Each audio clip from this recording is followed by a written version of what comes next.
수사에 개입하고 수사기관을 무력화하고 인사조치로 수사 담당자를 무릎 꿇게 하는 너무나 비열한 윤석열 정부의 행태에 분노하지 않을 수 없습니다. 인사드리겠습니다. 안양시 만안구 출신 국회의원 강덕구입니다.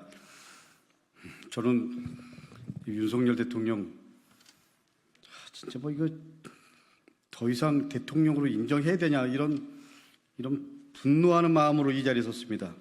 최혜병 수사 외압의 진실을 아직 밝히지도 못했는데 어제 경찰청장 인사청문회에서 또 다른 수사 외압의 짙은 그림자가 드러났습니다. 특히 수사 외압 과정에서 대통령실이 등장하고 도이치모터스 주가 조작의 핵심으로 지목된 이종호 전 블랙펄 인베스트 대표가 거론된다는 것은 국정농단의 짙은 그림자가 대통령실 주변을 에워싸고 있는 것이 아닌지 불안한 의혹을 지울 수가 없습니다. 아니 어떻게 보면 불안한 의혹을 넘어서 확신이죠.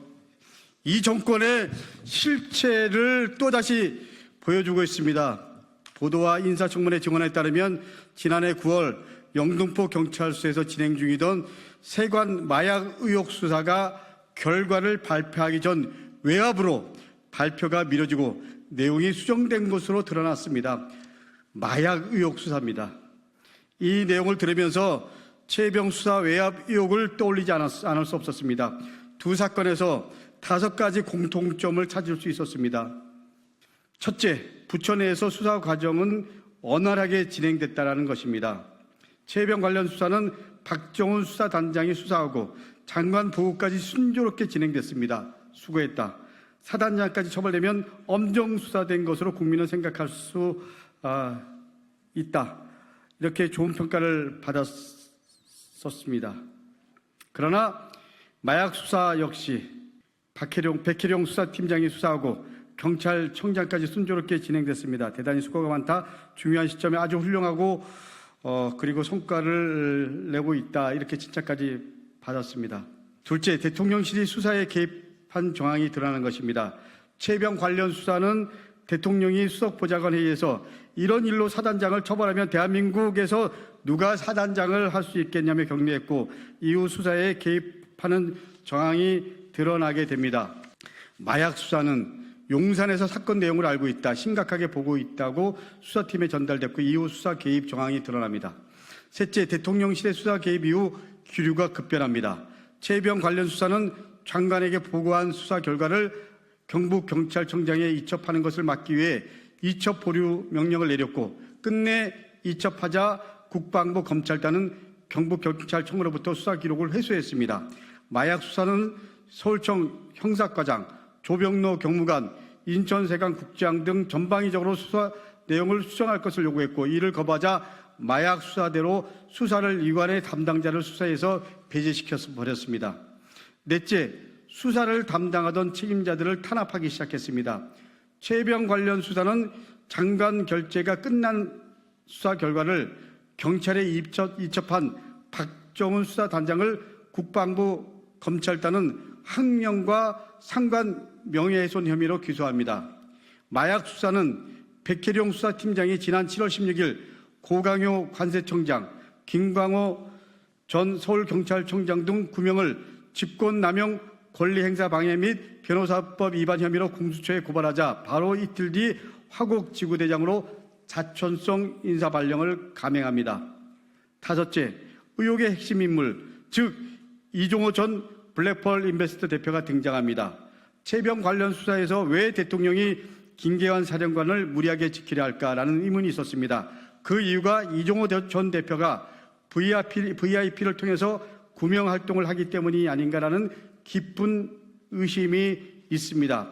마약 수사에서는 백희룡 수사팀장에게 외압을 행사한 조병로 경무관이 이종호 전 대표가 지난해 8월 9일 한 변호사와의 통화에서 승진에 관여하고 있다는 취지로 언급했던 바로 그 인물입니다. 마약 수사 외압 보도는 지난해 11월에도 보도됐지만 당시에는 큰 주목을 받지 못했습니다. 하지만 돌이켜보니 최혜병 수사 외압과 너무나 유사한 패턴입니다. 마치 제가 양평공지구를 보고 서울 양평고속도로 종점 변경이 이거는 권력이 본질적으로 개입될 수밖에 없다라는 확신이 들었던 것과 본질적으로 똑같은 패턴입니다. 수사에 개입하고 수사기관을 무력화하고 인사조치로 수사 담당자를 무릎 꿇게 하는 너무나 비열한 윤석열 정부의 행태에 분노하지 않을 수 없습니다. 특히 그런 배경 뒤편에 위임받지 않은 권력이 국정에 개입하는 국정농단이 있는 것이 아닌가라는 의구심을 지울 수가 없습니다.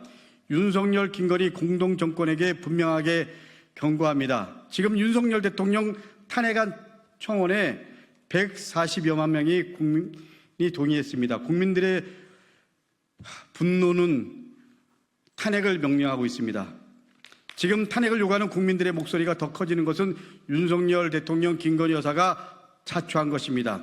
탄핵의 역사가 반복되지 않도록 지금이라도 국정농단의 고리를 끊고 잘못을 인정하고 그에 합당한 처벌을 받으십시오. 어쩌면 탄핵의 역사가 반복될 수밖에 없는 임계점에 도달했습니다. 이 상황을 저 강북구도 무겁게 생각합니다. 김건희, 윤석열 공동정권 탄핵 열차에 동승할 수밖에 없는 상황을 윤석열, 김건희 부가 만들고 있습니다. 너무 가슴 아픕니다. 국민들 입장에서 보면 민생이 얼마나 어렵습니까? 삶이 얼마나 어렵습니까? 지금 윤석열 대통령은 권력을 사유화하고 그리고 특정 집단의 이익을 대변하는 대통령 모습밖에 보이지 않습니다. 윤석열 대통령 반성하십시오. 이상입니다.